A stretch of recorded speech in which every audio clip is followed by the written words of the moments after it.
O vídeo de hoje tem como base a Cabala, a mais antiga sabedoria registrada do planeta, anterior a todas as religiões e da qual todos os caminhos se originaram.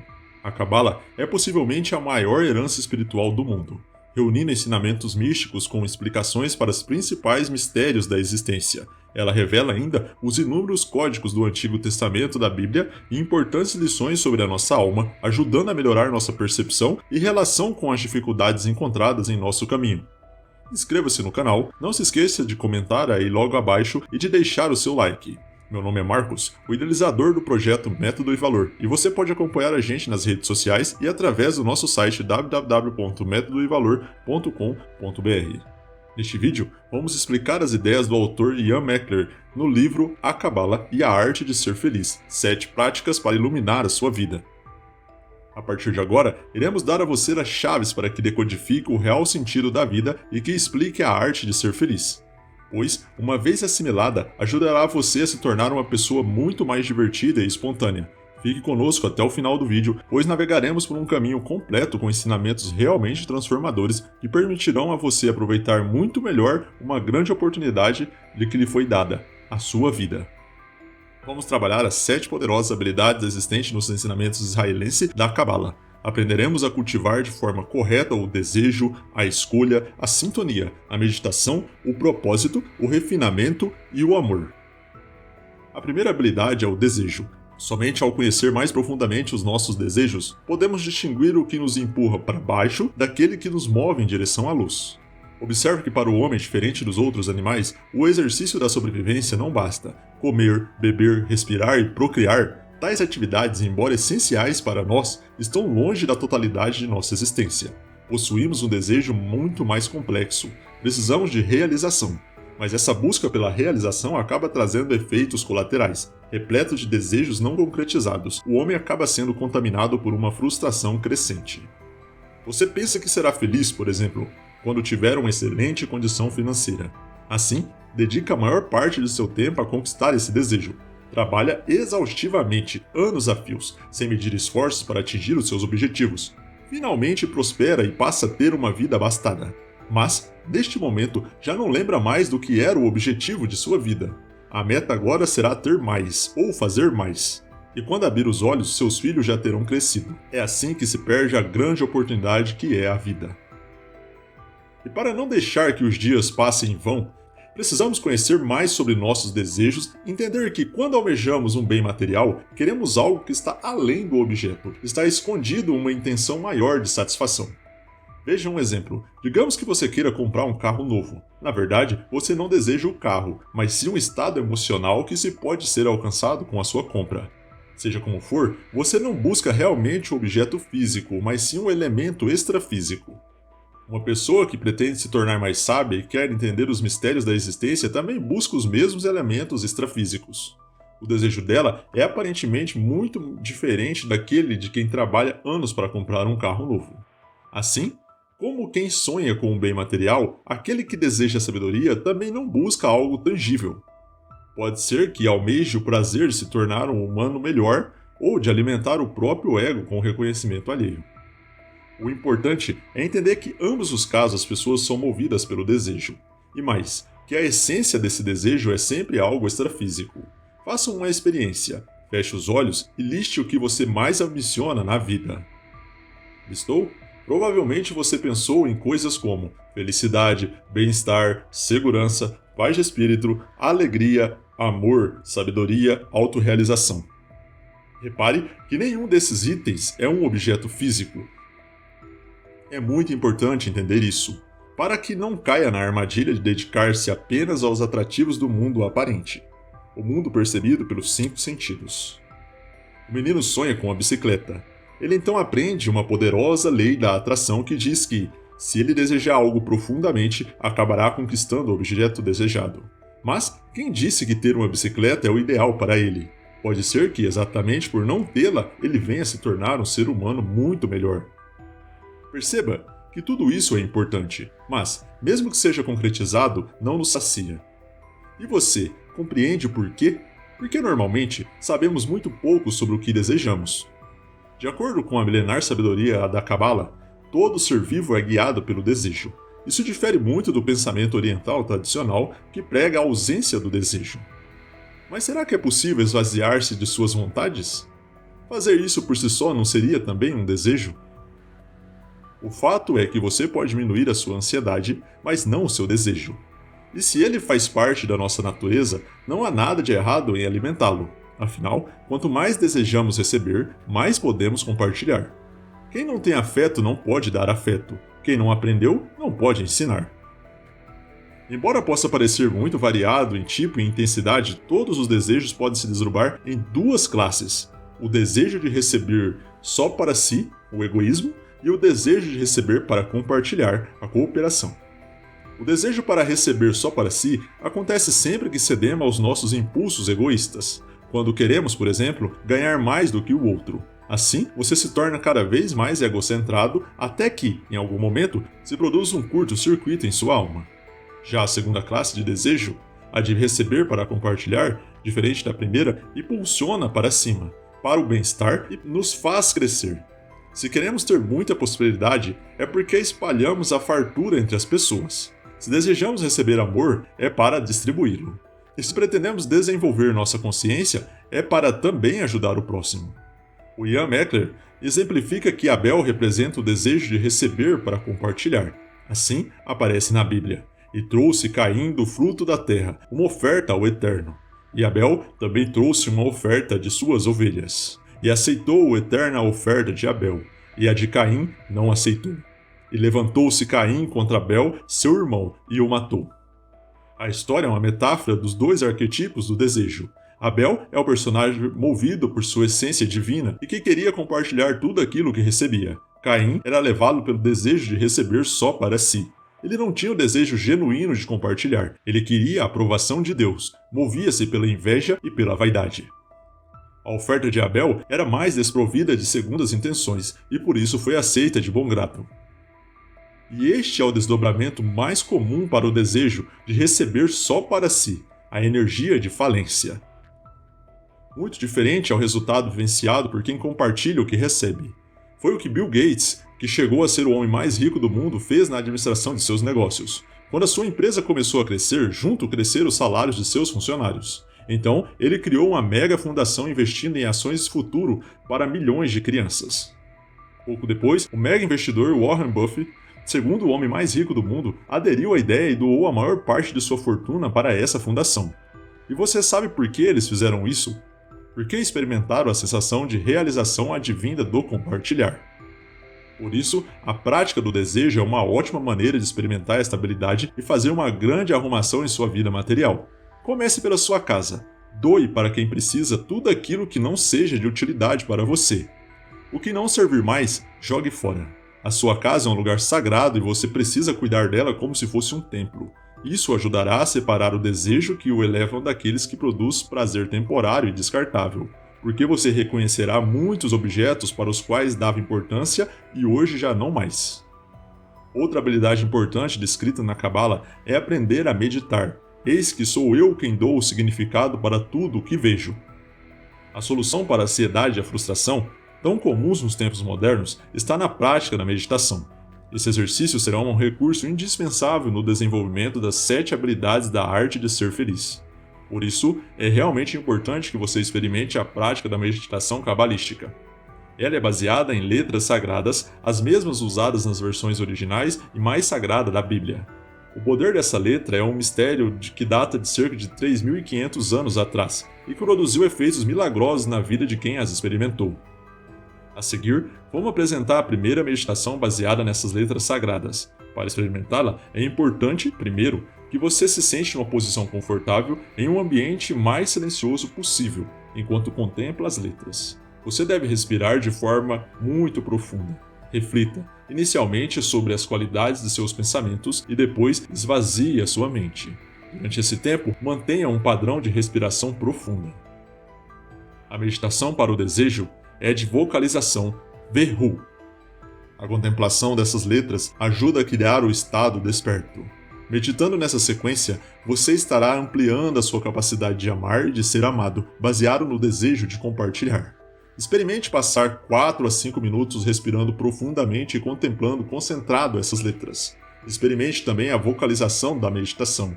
Utilize como referência um mínimo de 10 vocalizações. A segunda habilidade importante para a vida está na sua capacidade de escolha. Desde que Adão e Eva comeram da árvore do bem e do mal, o homem teve que aprender a existir em um mundo de dupla polaridade. E assim tem sido.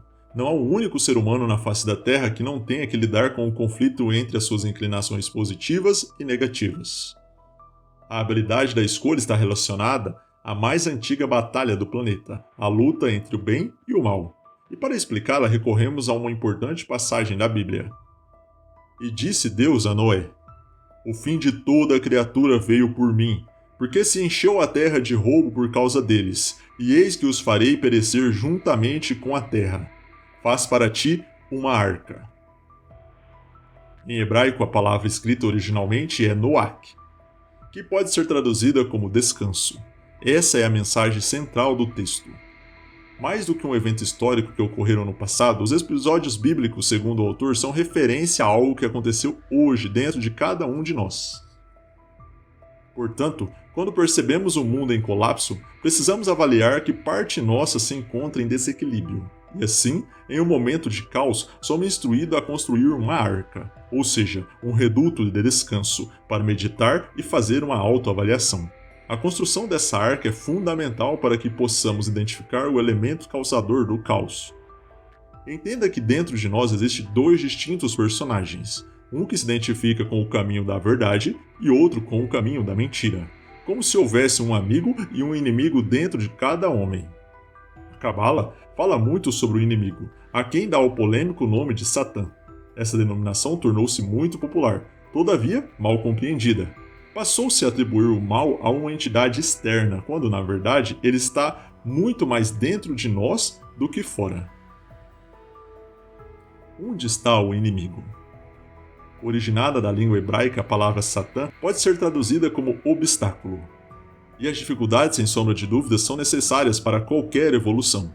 Logo, Satã, ou obstáculos, geralmente estão dentro de nós, afetando a nossa percepção da realidade. É importante que você perceba que o obstáculo surge sempre acompanhado de uma possibilidade de escolha. Por exemplo, se o seu casamento não vai bem, o Satã aparece lhe oferecendo uma linda amante. A curto prazo, isso pode soar mais atraente do que tentar consertar o seu relacionamento. Você tem a opção de aceitar a sugestão e provavelmente obscurecer a luz do seu casamento, mas também pode dizer não ao Satã e procurar sua parceira para conversar, viajar, se divertir ou tentar o que for necessário para recuperar a alegria original de vocês.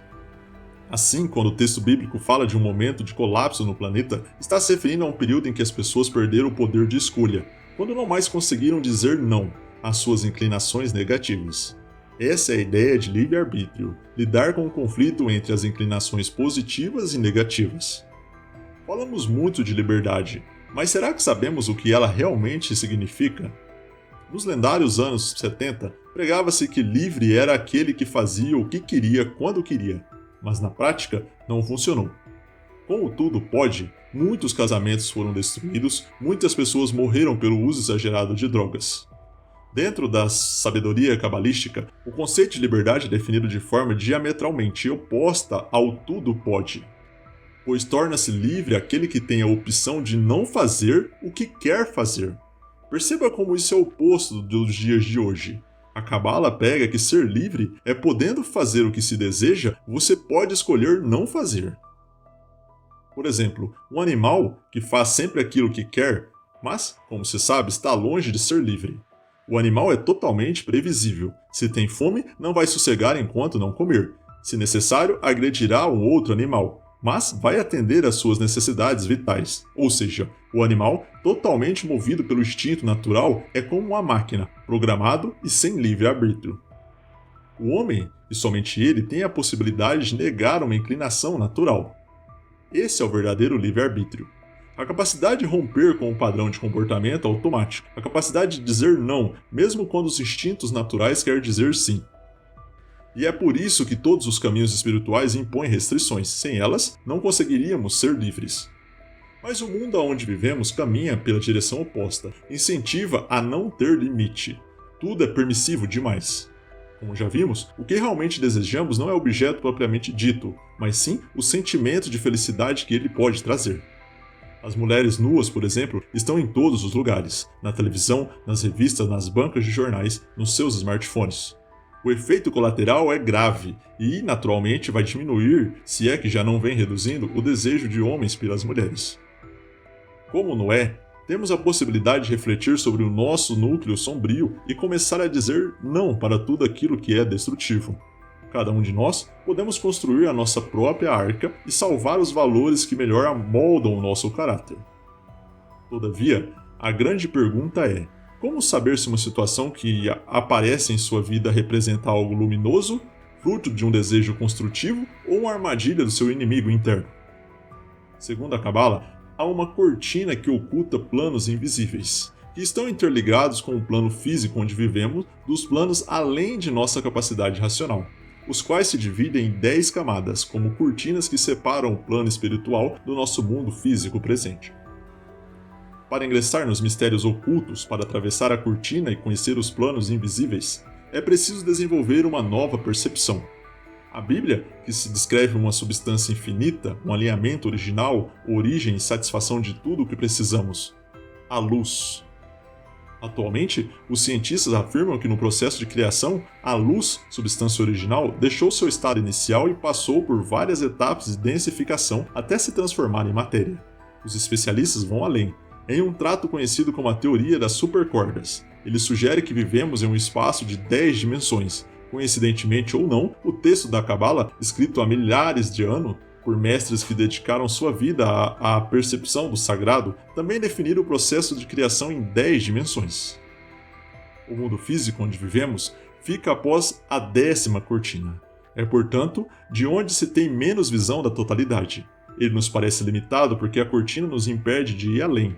Achamos que esse espaço é tudo o que existe, mas na verdade, esse plano possui não mais que 10% da representação da realidade total. Introduzi esse tema para você para que possa compreender a concepção de luz permanente e de luz perecível segundo a Cabala.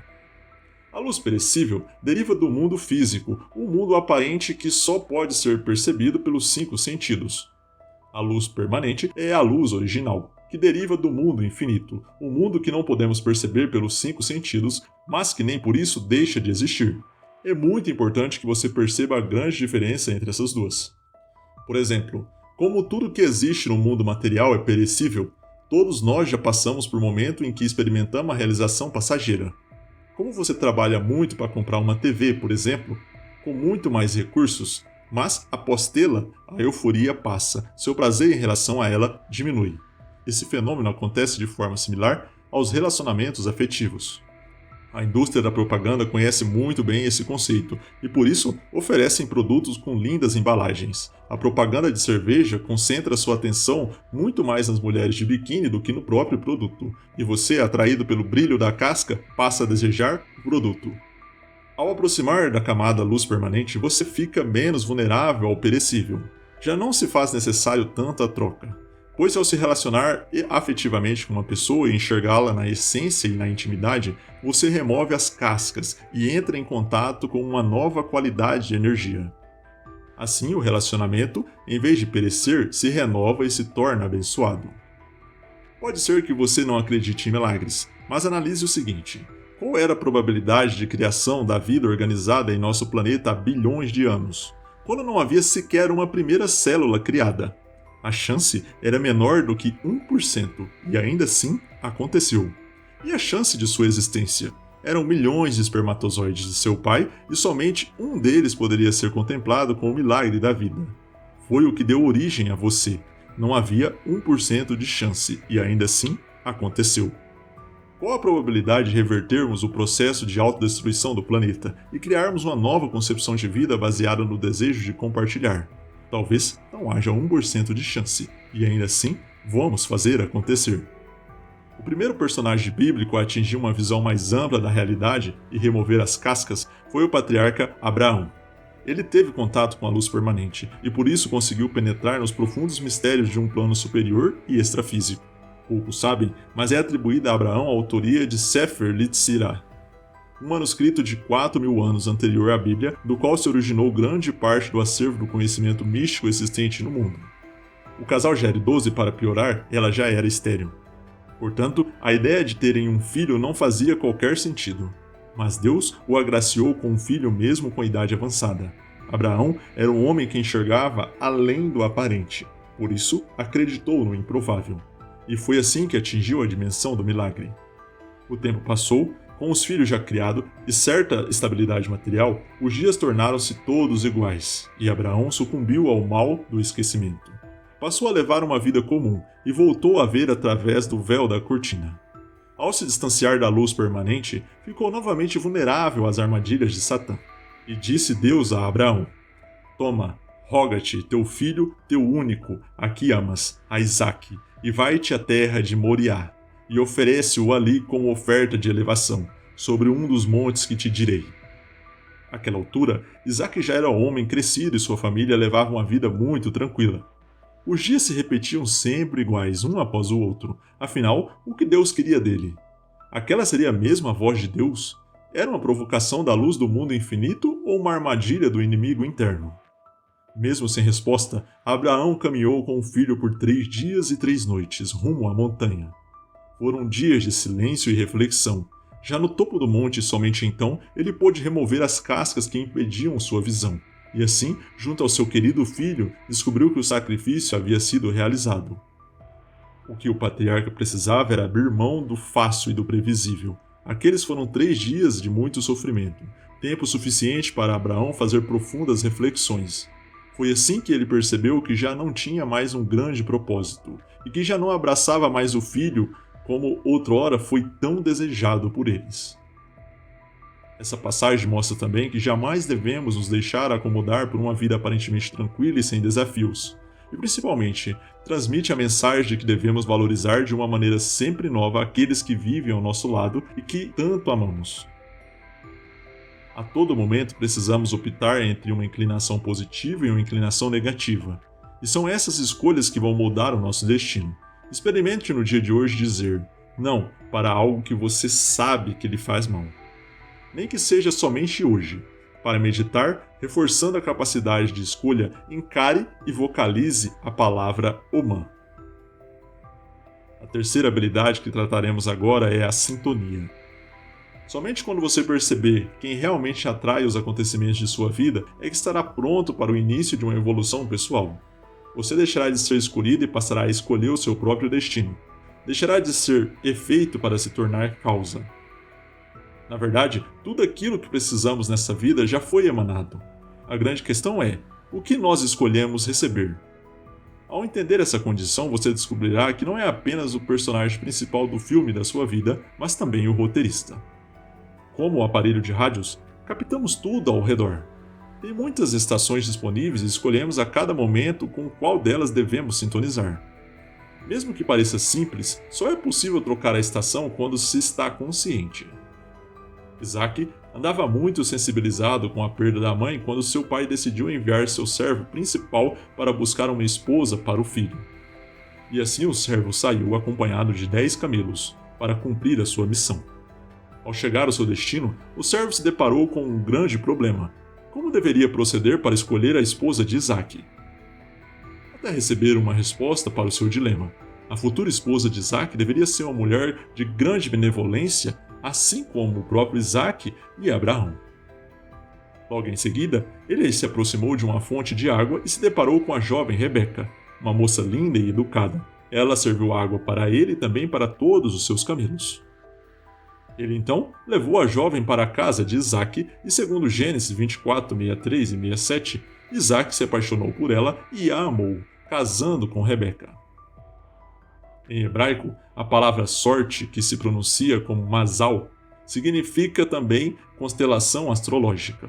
Então, de acordo com essa tradução correta, a boa sorte não está relacionada ao acaso, mas sim a uma melhor sintonia do receptor de cada indivíduo. Ora, Abraão era um homem de muita benevolência e escolheu criteriosamente o seu servo mais querido para buscar uma esposa para o filho.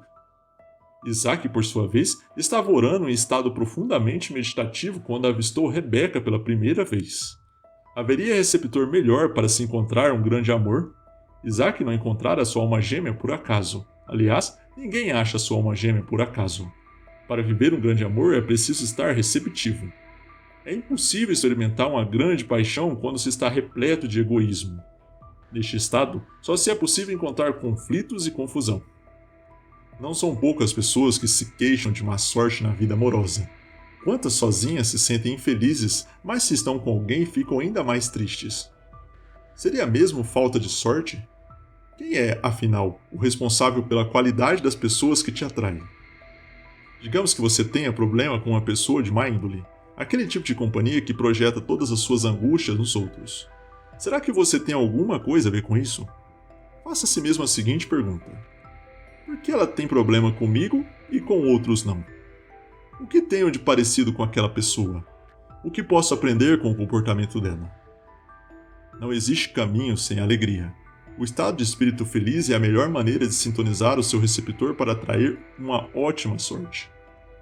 Experimente observar o mundo sob essa ótica e você também vai perceber que sorte e azar não existem. E somente quando compreender que quem realmente sintoniza os acontecimentos de sua vida é você, que estará pronto para o início de uma revolução pessoal. Assim, experimente injetar um estado de grande otimismo em sua vida e você entenderá por que o poder da atração é um fenômeno físico. Procure pensar e agir com mais positividade, mesmo diante das maiores dificuldades. Desta forma, para uma boa sintonia, observe a letra MLR com a vocalização OLAN e medite. Pois tudo se inicia com o pensamento. Ele é a semente de todo o resto, já que você é atraído pela imagem que mantém em sua mente. E tudo o que se passa em sua mente é atraído para você. A meditação é a nossa quarta habilidade. É o estado de consciência pura que nos permite interromper o processo caótico ao qual nossa mente se submete na maior parte do tempo. Pois é assim que a mente funciona, como um tráfego de pensamento que não cessa nunca. Ideias de todos os tipos, em sua maioria pouco construtivas, desconexas, que não levam a lugar nenhum. Uma torrente incessante de preocupações e ansiedades. Quer fazer uma experiência? Se possível, comece agora mesmo. Durante alguns minutos, anote em uma folha de papel todos os pensamentos que vêm à sua mente. Depois, pegue a folha de papel e leia. Você vai se perguntar em que hospício mora o autor dessas ideias, e vai querer muito se afastar delas. A meditação é a ferramenta que pode tirar você desse caos. Ela interrompe um grande tráfego, faz cessar o barulho incessante. O ser meditativo procura algo além da breve pausa de 15 minutos por dia. Ele cria uma nova maneira de enxergar a vida. E então, diante do silêncio, conseguimos entrar em profunda meditação. Neste momento, ficamos face a face com o maior dos nossos inimigos, aquele que mora dentro de nós. Por isso, é necessário dar um mergulho muito profundo dentro de si.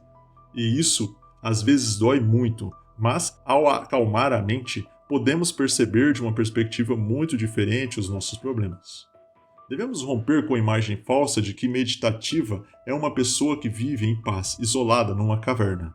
Na verdade, quanto mais evoluído for o ser humano, mais pessoas estarão à sua volta lhe solicitando ajuda e será necessário que ele enfrente maiores desafios para o seu crescimento. O comportamento contemplativo combate a forma mais negativa pela qual um homem pode se expressar, definida na Cabala como reatividade. Exemplos de reatividade sempre foram abundantes no mundo e continuam sendo nos dias de hoje. Amizades rompidas pelo calor de uma discussão, situações trágicas de violência ocasionada por brigas totalmente desnecessárias, casamentos destruídos por insistentes e cansativos combates diários. A reatividade se baseia em uma lógica muito simples. Se alguém xingar você, xingue de volta. Se alguém bater em você, bata de volta. Parece que funciona, que alivia, mas na verdade, este tipo de comportamento só joga a pessoa para baixo.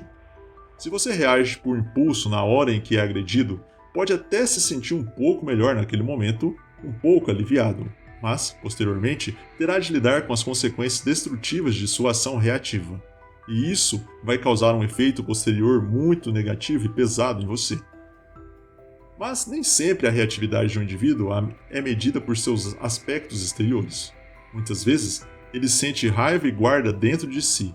Dessa forma, o impulso reativo se volta para dentro.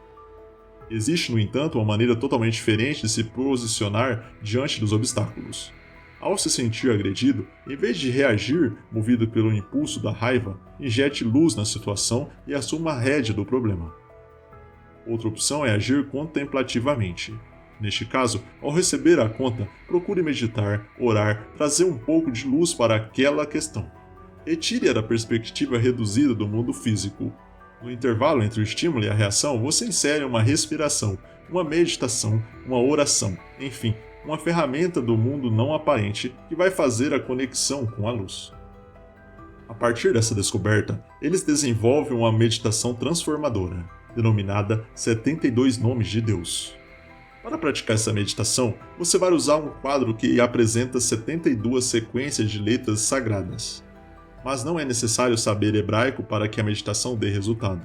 Mesmo porque essas combinações de 3 letras não formam nenhuma palavra específica. E você também não vai precisar ler as letras, basta visualizá-las atentamente. Sente, em primeiro lugar, em uma posição confortável, no ambiente o mais silencioso possível. Para cada uma das 72 sequências, faça uma respiração completa, inspiração e expiração. Serão ao todo 72 profundas respirações. A contemplação desse quadro de letra sagrada ajuda a criar uma sintonia muito mais construtiva para a sua vida. Medite alguns minutos nessas letras, refletindo sobre a qualidade de seus pensamentos e posteriormente esvaziando a sua mente. Meditação para a cura é visualizada nas letras Y, D, N e pela vocalização Mehash. Por isso, utilize aqui um copo de água como instrumento de cura. Os mais antigos mestres cabalistas ensinavam que a água carrega o poderoso segredo da saúde e da longevidade para o homem, sendo que recentemente cientistas fotografaram moléculas de água submetidas a diferentes qualidades de energia. O resultado dessa pesquisa foi muito interessante. As fotos das moléculas de água submetidas a palavras e pensamentos positivos ficaram lindas, enquanto fotos de água submetidas a palavras e pensamentos negativos revelaram-se assustadoras. Definido como fazer a meditação, vamos mais além. Vamos explicar mais a fundo o que é o propósito. Pois é comum confundir propósito com sucesso, mas são duas coisas bem diferentes. Existem pessoas muito bem-sucedidas que ainda assim estão sempre insatisfeitas, simplesmente porque não possuem um propósito para existir. Desejamos nos sentir importantes para os outros, saber que nossa presença é notada e valiosa. Esse tipo de pensamento de que somos insignificantes dá vida a um vilão muito perigoso. Seu objetivo, na verdade, é chamar a nossa atenção para a crise da falta de propósito. Uma crise perigosa, responsável pela maioria dos casos de depressão, que pode atingir a vida de qualquer um de nós, independentemente da idade ou do nível social. A falta de perspectiva é perigosa porque abre espaço para que o nada se apresente e se instale em nossa vida. Muitos são os homens que, por muito menos, desistem da vida. Tornam-se dependentes de televisão, de informação, de farmácia e assim acabam se isolando. Diferentemente do José bíblico, essas pessoas caem diante dos primeiros obstáculos, abandonam seus sonhos em função de uma opinião negativa ou de uma derrota passageira. Daí a nossa urgência de um propósito que possa vencer o grande nada e trazer o real significado para nossa existência. Mas como podemos praticar o propósito? Pegue um pedaço de papel e anotem 6 metas que você gostaria de consolidar em um ano. Então, avalie se essas metas estão relacionadas ao desejo de compartilhar. Guarde este papel em um local seguro, porque você precisará dele daqui a um tempo, quando poderá ler o que escreveu e avaliar o seu progresso. Sempre que se sentir retrocedendo em seu propósito, retorne à meditação de contemplação às letras D, A, N, com a vocalização Mabá. A sexta habilidade é o refinamento. Segundo Ian, por milhares de anos os cabalistas carregaram secretamente um conhecimento sobre o poder da lei da atração. Segundo essa lei, tudo que vem a você, absolutamente tudo, é atraído por você mesmo. Ela explica que quando você se empenha na busca de autoaprimoramento, automaticamente constrói uma nova realidade à sua volta muito mais positiva. Segundo o autor, a nossa alma é ornamentada, purificada através de 3 elementos: o pensamento, a palavra e a ação. Assim, o refinamento é aquela que ajuda a se livrar do excesso. Pensamentos, ansiedades, medos e muitos outros acúmulos que, sem qualquer função, acabam por engessar a alma. Portanto, muito mais que acumular, precisamos começar a pensar menos, falar menos ou nos ocupar menos. Para experimentar o refinamento, você terá que, inevitavelmente, aprender a perder algo.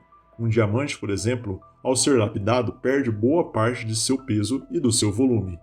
Por outro lado, transforma-se em uma pedra muito mais bonita e muito mais valiosa.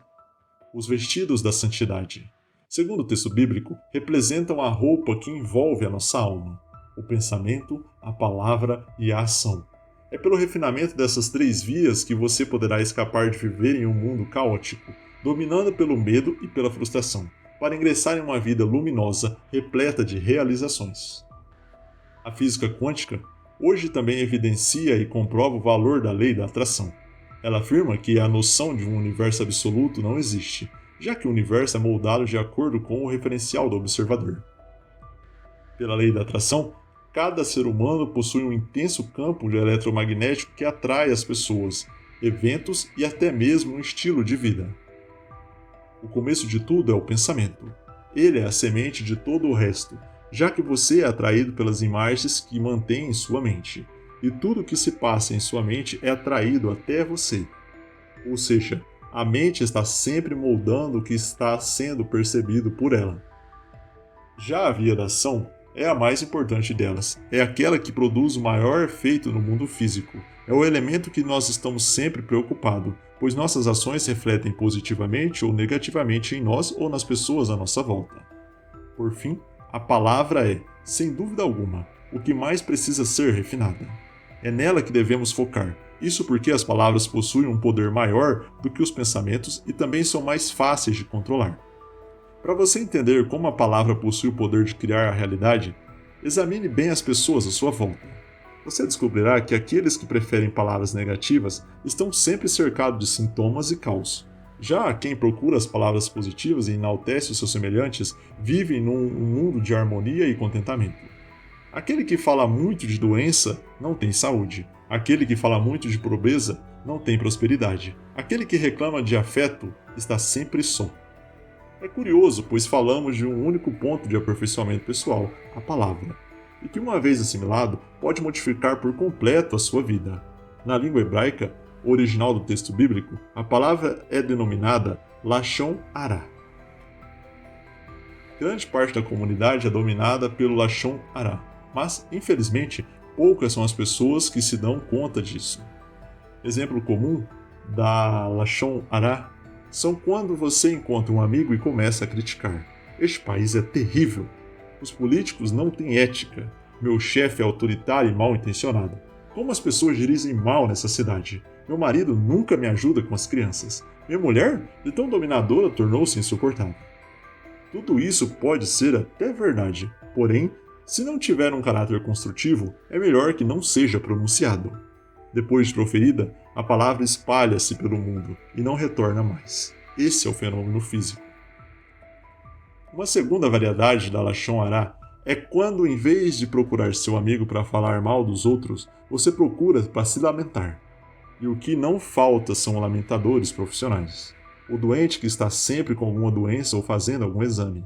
A mãe lamentadora que diariamente despeja suas lamúrias nos filhos por telefone. Observa com atenção e você verá que o lamentador vive cada vez mais repleto de motivos para se lamentar. Mas a relação com a maledicência não se resume às palavras que você pronuncia.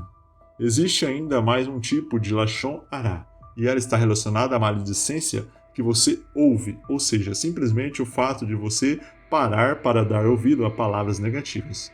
Você é igualmente atingido pelos seus efeitos destrutivos, recebendo a negatividade da maledicência alheia e assim começa a atraí-la para a sua vida. A palavra é muito significativa. Observe o que Deus disse: seja luz, e foi luz. Gênesis 1:3. Temos que o primeiro ato da criação tem acontecido através de um pronunciamento, pois tudo que existe em sua vida também é criado por uma declaração verbal. Por isso, pense muitas vezes antes de fazer afirmações tais como: não tenho capacidade para essa tarefa. Comigo está tudo muito mal. É impossível encontrar um grande amor nos dias de hoje. Experimente injetar positividade em suas palavras e um milagre pode acontecer. Tente criar frases novas tais como: vou me aprimorar muito para realizar essa tarefa. Tenho certeza de que tudo isso é passageiro. Estou abrindo meu coração para atrair uma grande paixão. Ao deixar de falar de perda material, ela gradativamente vai deixando de ter importância. Então temos a clareza de quanto cada dia de vida é uma bênção preciosa que não pode ser desperdiçada. Há uma fábula que exemplifica bem isso. Nela, 2 anjos que tinham a missão de fazer uma dádiva por dia para sua pessoa guardada, como estava quase no final da tarde e não acharam nada para agraciar, decidiram, receiosos, de conceder 15 minutos de contemplação plena para que os 2 amigos, que conversavam na estrada, sem que eles soubessem, tudo o que desejasse seria imediatamente concedido. Assim, o primeiro homem, ao ver os pássaros rondando a sua plantação de trigo, desejou que toda a terra secasse para que os malditos pássaros morressem de fome. E assim foi feito. Ao chegar em casa assustado, puxou a maçaneta da porta e ela emperrou. Momento em que desejou que essa maldita casa caísse e desabasse, e assim se realizou. O segundo homem, ao ver o pássaro rondando, disse a si mesmo: quem dera minha horta pudesse estar crescida, bela e com muita fartura. E assim, belos vegetais surgiram vivos e bonitos. O homem feliz chegou em casa e a maçaneta da porta emperrou. Logo disse: quem dera ter uma linda casa para minha família. E assim, uma mansão surgiu. Minutos depois, o amigo chegou correndo para lhe contar a desgraça que aconteceu em sua vida. Os anjos então levaram ao chefe o ocorrido, e este decidiu instituir na terra essa ideia de 15 minutos de milagres, mas com uma condição: os homens nunca saberiam quando iria ocorrer. Observe atentamente o modo de falar das pessoas à sua volta, e você se surpreenderá. A realidade em que elas vivem é totalmente relacionada com a maneira em que elas falam. Já pensou que quando estiver reclamando, pode ser que seja justo os seus 15 minutos de graça? Então não é melhor não correr o risco e adotar para a vida a postura de sempre agir positivamente? Assim, você evita de que perca os seus 15 minutos de milagre. Até aqui, estudamos 6 poderosas habilidades que, uma vez experimentada, têm o poder de vencer qualquer tipo de energia de falência. São elas o desejo, a escolha, a sintonia, a meditação, o propósito e o refinamento. Logo, se você conhece e pratica essas habilidades, se tornará invariavelmente um novo ser humano, com muito pouco em comum com aquele inicial, que vivia cercado de maledicência e pela vulnerabilidade do mundo exterior. Mas, neste momento, é preciso ter um cuidado especial, porque a vaidade pode se tornar um grande perigo. E para não cairmos na armadilha de nos julgarmos melhores do que os nossos semelhantes, que não têm acesso a esse conhecimento, precisamos desenvolver uma virtude essencial. Sabe qual é? Pause o vídeo agora e digite nos comentários. Depois, comente se acertou ou não no seu comentário. Isso mesmo, a humildade. Observe essa passagem em que Moisés fala com Deus. Quem sou eu? Que irei ao faraó e tirarei os filhos de Israel do Egito? E Deus disse: porque eu estarei contigo. Êxodo 3, 11 e 12. Segundo Ian, é uma frase curta que mostra quem era o personagem em questão. Diante de uma revelação divina, eleito para uma grande missão, ele se pergunta: quem sou eu para um destino tão grandioso como este? Eis a essência da humildade. Quando a pessoa não dá, por quaisquer motivo, excessiva importância a si própria. Assim, existem 2 aspectos básicos no desenvolvimento dessa virtude. Nenhum homem dotado de razoável inteligência se ilude com suas virtudes, por mais que sejam. Sua própria condição humana estará sempre lhe revelando inúmeras falhas. A humildade de ação virá em uma segunda etapa. Ela consiste basicamente em suportar a maledicência alheia, até mesmo os insultos, e escapar sempre que possível dos elogios. O reconhecimento de 2 diferentes qualidades do eu é uma questão fundamental no caminho do homem desperto. Um é o eu essencial, que contém toda a potencialidade da criação. O outro é o ego, muito diferente do primeiro. O primeiro lhe permite simplesmente ser aceitando-se de maneira que você realmente é e agradecendo pela oportunidade da vida. Já o segundo é sempre identificado como algo que você pensa que é ou que representa para o mundo. Enquanto o essencial se alimenta da luz permanente, derivada diretamente da fonte, o eu-ego sobrevive da luz perecível e, por isso, fica vulnerável ao brilho da casca. O eu-ego se utiliza muito do julgamento. Desta forma, passa a julgar tudo e a todos como se fosse um grande juiz, fazendo questão de sempre emitir suas opiniões sobre o que é certo e o que é errado. Quem age dessa forma se torna arrogante e acaba por se isolar. Um exercício que ajuda muito é você imaginar como ficaria o mundo sem os seus julgamentos. Será que alguém iria sentir a falta do seu veredito sobre certo ou errado? A verdade é que o excesso de julgamento o afasta dos outros e principalmente de você mesmo. E a melhor maneira de mudar esse comportamento é buscar o esvaziamento. Você pode fazer isso praticando o silêncio. Experimente respirar mais profundamente e desligar sempre que possível as incansáveis vozes externas e internas que tanto sugam sua energia. Essa é a tônica da maioria dos grandes eruditos. Como uma mente superlotada de informações e muito afastada do ser meditativo. Eles acabam se julgando superiores por adquirirem uma sabedoria que na verdade não tem utilidade alguma. Alinhada à humildade em seu espírito, vamos falar sobre o sétimo e último elemento para a vida plena e feliz, o amor. Ao atingir essa dimensão, você descobre que dá sentido à nossa vida é o amor. Seja entre parceiros, entre irmãos, entre pais e filhos ou entre amigos, somente quando amamos podemos experimentar o verdadeiro sentido da vida. Por isso é importante alinhar essa habilidade de sentir uma harmonia com os nossos semelhantes com as demais habilidades estudadas até aqui. Eis que você acredita que será feliz ao resolver um determinado problema, somente se conseguir um ótimo padrão financeiro ou quando encontrar o amor da sua vida. Se pensar nisso sem o desejo bem sintonizado, refinado, com a escolha certa, você viverá uma consciência de escravidão. As questões jamais se resolvem. Nesse nível de realidade, você cai sempre nas armadilhas, porque repete um único padrão de comportamento circular e robotizado. Uma pessoa com esse grau de consciência põe a culpa em todas as suas insatisfações no meio exterior. Se está com dificuldade de ordem material, dirá que são frutos dos problemas do país. Se está doente, a culpa é dos vírus que estão espalhados pelo nosso planeta. Normalmente, quem vive nesse nível de realidade não absorveu ainda a sabedoria das habilidades ensinadas no vídeo.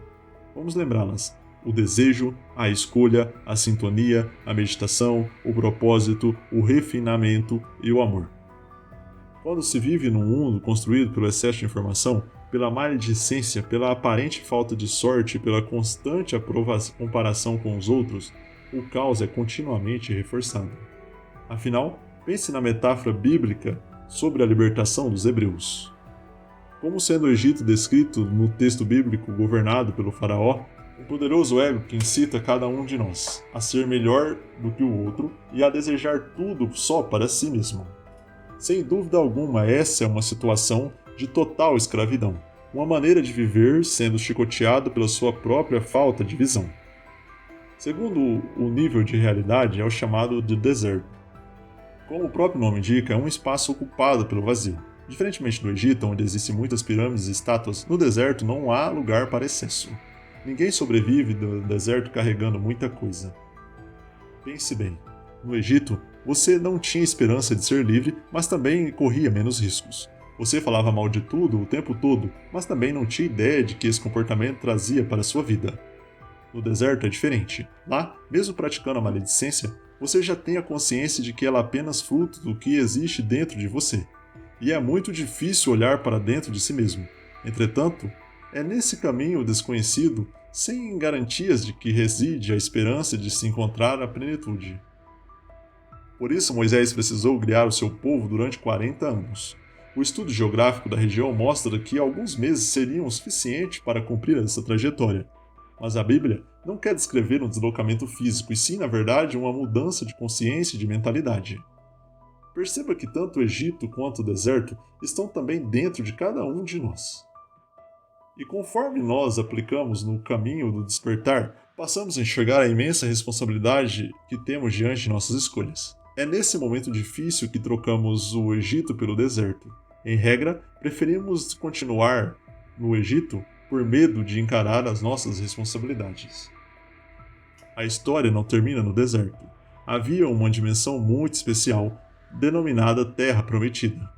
Nesse grau de consciência, você passa a enxergar além das cortinas e percebe que, se as coisas vão muito além, então é preciso dançar, amar, meditar, viajar e celebrar, enfim, agradecer pela oportunidade de vida. Neste terceiro nível da realidade, o problema ainda existe, mas a sua percepção agora é outra. Ao compreender que os obstáculos representam uma oportunidade de crescimento, você se torna confiante. Experimente criar o filho dando a ele tudo, o melhor colégio, os melhores presentes. Quando ele completar os 8 anos, presenteie com um carro importado e um ótimo apartamento. E finalmente empregue-o como diretor de sua empresa. Faça isso e você estará arruinando a capacidade dele de construir a sua própria história. Toda a essência do texto bíblico nos fala do personagem que habitam dentro de nós mesmos. Homens falíveis que cometeram acertos e erros, mas que souberam trilhar o caminho dessas habilidades. Com isso, reconectaram-se com a luz do mundo infinito. Repare bem que todos os grandes episódios da Bíblia estão relacionados ao sentimento do amor. Noé amou os animais e lutou pela preservação de cada espécie. Abraão lutou até a velhice para perpetuar a sua semente junto à esposa que tanto amava. Mesmo Abraão descobriu que o sacrifício do filho de Isaque era desnecessário quando resgatou o genuíno sentimento de amor que tinha pelo filho. Ele ensinou que a felicidade, ao contrário das ambições materiais, não podem ser adquiridas, apenas experimentadas como consequência de um modo de vida. A melhor maneira de experimentar o amor é expressando o desejo de compartilhar. Você pode exercê-lo através da ação simples, porém significativa. Por exemplo, criando o hábito de sempre levar algo bonito para a pessoa de quem você gosta. Pode ser flor, carta, presente, um coração ou mesmo um abraço.